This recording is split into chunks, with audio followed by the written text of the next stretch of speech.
69 Yura melahirkan. Sekali kamu pergi, jangan pernah kembali, ucap Faras penuh penekanan. Yura mengusap perutnya. Jika dia pergi bagaimana dengan anaknya? Dia akan lahir tanpa ayah. Bisa saja dirinya dijulidin orang dengan dianggap hamil tanpa suami. Lebih parah lagi, anaknya bisa dianggap anak haram. Dia tak mau seperti itu. Anaknya harus menjadi anak yang hebat dan bermartabat, dihormati banyak orang dan menjadi anak yang sukses. Maumu apa sebenarnya? Yura menahan sesak di dada. Sofika dan Haidar mengkhianatiku, buat mereka berpisah, dan Vika kembali padaku. Sepertinya Faras benar-benar sudah terobsesi. Dengarkan aku, jika mereka memutuskan bersama bagus itu. Terima saja semuanya, lapang dadalah kamu. Aku tak mau berbuat yang bisa menyakiti orang lain lagi, semuanya sudah cukup, dengan lirih Yura berkata, berharap agar Faras mengerti. Aku tak bisa dikalahkan oleh kacung itu. Aku rela. Faras merasa harga dirinya jatuh, karena Haidar berhasil mendapatkan Sofika. Dia menyesal sudah meminta Haidar menjadi muhalil untuk Sofika yang akhirnya mereka malah memutuskan untuk tak berpisah. Rencananya kacau. Faras duduk di atas tempat tidur dengan kepala menunduk menatap lantai saat Yura membalikkan badan. Dia menjadi iba kepada suaminya itu.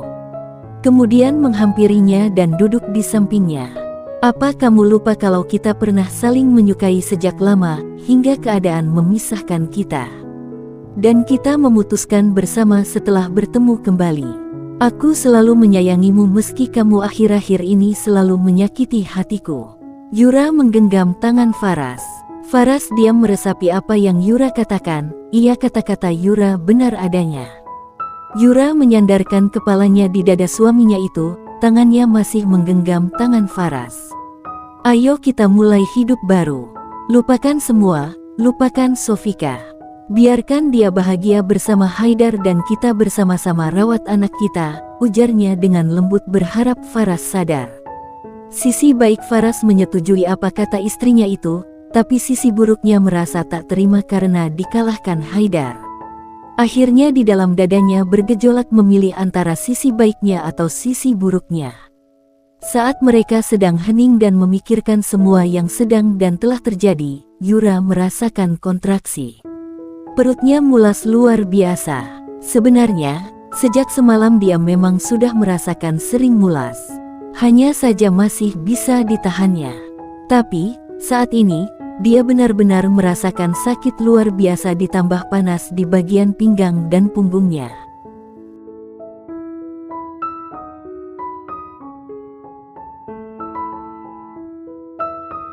Aduh, tolong aku. Perutku mulas banget ini. Yura memegangi perutnya dengan keringat bercucuran, wajahnya tampak memucat. Faras jadi panik, kamu kenapa? Berdiri dan segera membopong Yura hendak membawanya ke rumah sakit. Dia berteriak kepada asisten rumah tangganya agar ikut ke rumah sakit, karena dia harus menyetir mobil.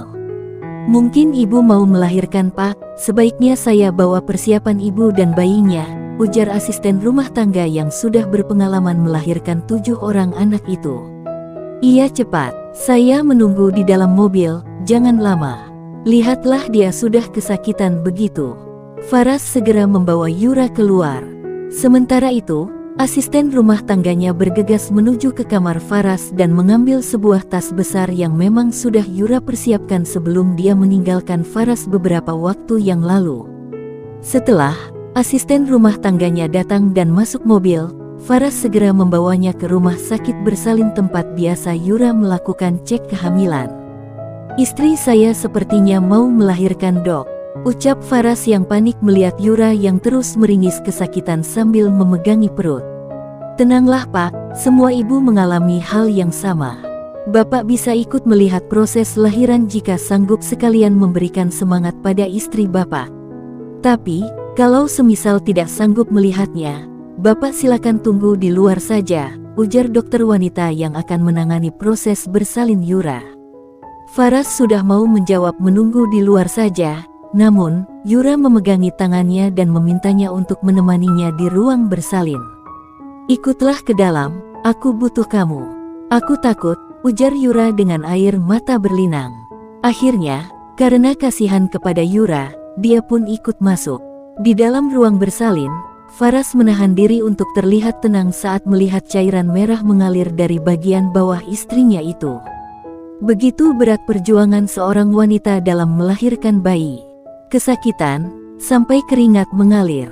Bahkan, Yura sampai menangis saking merasakan mulasnya.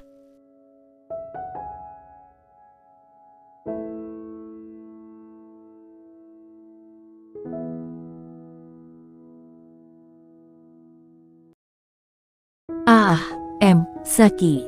Tepekik Yura tertahan, tangannya menggenggam sirat mungkin tangan Faras. Tenanglah, kamu wanita hebat. Kamu pasti kuat dan bisa melahirkan anak kita dengan baik. Dengan lembut, Faras mengusap puncak kepala istrinya itu. Sekesal dan semarah apapun dia sama Yura saat ini, tapi sisi baiknya tetap ada. Dia tidak tega melihat wanita yang akan melahirkan anaknya kesakitan. Aku mencintaimu, ucap Yura dengan mata yang lekat menatap suaminya. Faras tak menjawab, tapi air mata ikut turun dari kelopak matanya. Kepalanya sudah terlihat. Bu Yura, sekarang mengejan jangan berhenti ya, biar anaknya selamat, ujar dokter kandungan itu. Yura mengikuti instruksi dokter. Akhirnya, bayi pun keluar dengan selamat. Alhamdulillah, bayinya sudah lahir. Laki-laki dan sehat, ujar dokter dengan bibir tersenyum lebar dan terlihat bahagia. Itulah yang dirasakannya sebagai seorang dokter, begitu lega dan bahagia ketika berhasil membantu orang sampai selamat. Yura pun menangis haru dan Faras memeluk serta mengecupi wajahnya. Terima kasih kamu sudah melahirkan anak kita dengan selamat, ujarnya. Yura merasa bahagia, dia pikir setelah ini Faras akan berubah. Rumah Haidar. Esok harinya, Sofika merasa heran karena Haidar belum berangkat kerja. Padahal, hari sudah menunjukkan jam 11 siang. Mereka duduk berdua di ruang keluarga. Kom enggak kerja? Tanya Sofika, dia menatap suaminya heran. Haidar menyeruput kopi susu kesukaannya, setelah menyimpan kembali kopinya di atas meja. Aku memutuskan berhenti di perusahaan Pak Faras, dan akan mencari kerja di tempat lainnya. Maukah kamu bersabar, mulai dari nol bersamaku? Haidar mengelus sayang puncak kepala istrinya, saat ini Sofika sedang tak memakai jilbab. Sofika tersenyum. Iya, aku setuju. Aku akan menemanimu dari sekarang sampai kapanpun, ucapnya. Haidar tersenyum bahagia, sudah membayangkan kebahagiaan di depan mata. Waktu berlalu, tanpa terasa setahun sudah berlalu. Sofika tengah hamil besar saat ini. Haidar sudah membuka bisnis baru, dia membuka toko sembako. Karena, tak ada satu perusahaan pun yang mau menerimanya. Hal itu terjadi sebagai konsekuensi karena dianggap mengkhianati Faras. Faras memasukkan Haidar ke dalam daftar hitam dan meminta setiap perusahaan untuk tidak menerima Haidar.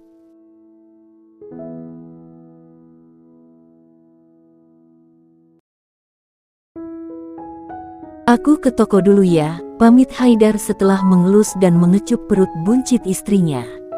Sofika menahan tangan suaminya dan menggenggamnya erat. Kamu mau kan mengurus resortku? Aku sudah hampir 6 bulan tidak pernah mengunjunginya. Hanya mengecek secara daring, ujar Sofika. Bukan baru kali ini, tapi sudah sering dia meminta suaminya. Tapi, Haidar selalu menolaknya. Haidar menggeleng. Aku suamimu, aku tak mau numpang sukses dari hasil 6 kerja kerasmu. Apa kamu sudah tidak bersabar dengan keadaan suamimu yang orang biasa ini? Tidak tahu kenapa, tapi kali ini dia begitu kesal dengan perkataan istrinya. Sofika menggeleng, dia terkejut dengan sikap emosi suaminya. Sungguh tak seperti biasanya. Bukan begitu, aku hanya merasa kamu mampu. Jika kamu tak mau memimpin resortku ya, tak masalah. Bagaimana kalau kamu menjadi asisten pribadiku yang membantuku dalam mengawasi resort?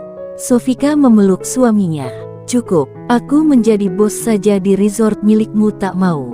Apalagi menjadi pegawaimu. Kamu ingin menjadikan suamimu ini kacungmu begitu. Haidar malah semakin marah. Bukan begitu maksudku, mata Sofika berkilauan, hendak mengeluarkan air mata. Haidar mengembuskan napas kasar, melihat mata istrinya berair. Dia merasa sangat bersalah. "Maafkan aku ya," ujarnya. Dia memeluk dan mengecupi seluruh wajah sang istri. Itulah dalam berumah tangga, kadang ada saja hal yang membuat perdebatan ataupun pertengkaran.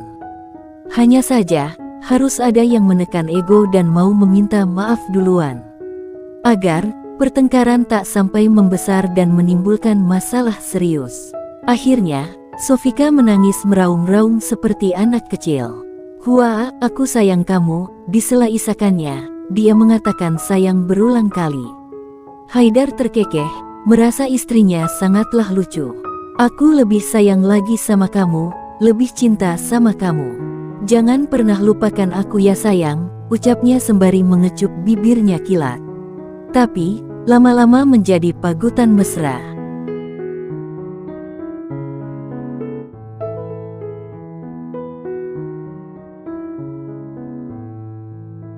"Ngamar dulu yuk," ajak Haidar, serak. Sofika tersipu malu.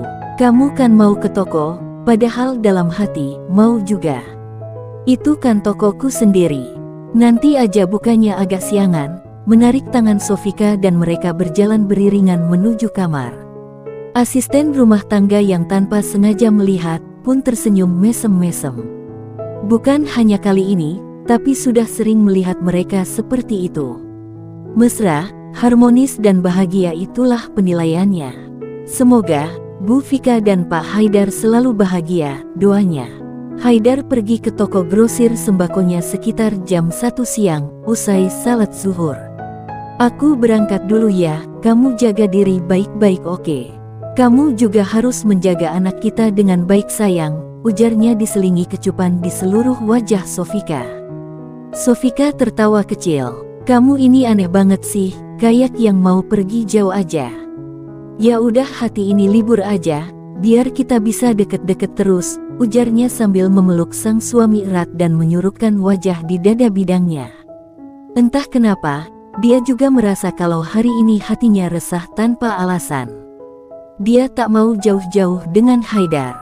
Haidar terkekeh dan mengurai pelukan Sofika. "Aku harus giat bekerja demi anak kita. Aku ingin menjadi ayah yang membuat anaknya bangga," ucap Haidar. Setelah pamit, Haidar pun pergi. Sofika menatap kepergian suaminya dengan gelisah. "Aku kenapa?" gumamnya.